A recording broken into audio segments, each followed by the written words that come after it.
Sleep paralysis is something that people like to talk about online a lot, but I think a lot of people don't have a good understanding about what sleep paralysis actually is.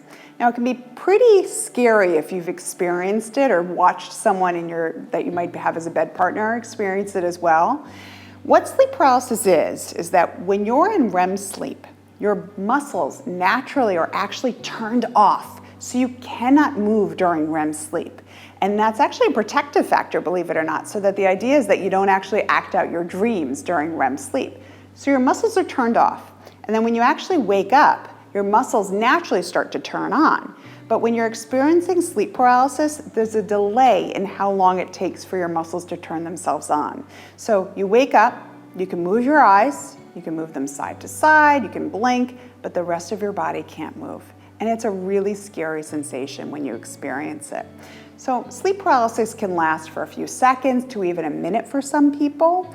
And we know that there are a few things that can actually trigger sleep paralysis in many people. So it's actually not that uncommon of a phenomenon, especially if you've been sleep deprived or you have really poor sleep hygiene. So if you're traveling, for example, and you've had a lot of jet lag and not gotten enough sleep, we know that some people can experience sleep paralysis through that. Also, poor sleep hygiene like drinking alcohol before bed, having a lot of caffeine, having very inconsistent sleep-wake schedules, that can actually lead to sleep paralysis as well. Now, there are some other things that can lead to sleep paralysis. So certain medications for some people can increase the risk of sleep paralysis. We also know that some sleep disorders like sleep apnea and narcolepsy can actually have an increased risk of sleep paralysis.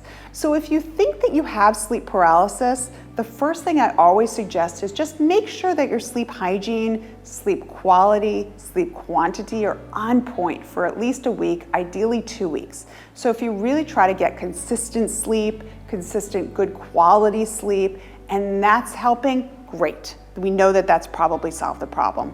But if you still are having sleep paralysis episodes and maybe even some hallucinations around the sleep paralysis, so oftentimes when people are feeling that inability to move their muscles, they might see a hallucination in the background or they might feel some pressure on their chest. Definitely talk with your doctor because we want to make sure that there's nothing else going on that could be worsening that sleep paralysis because sleep hygiene alone doesn't always cut it for everyone.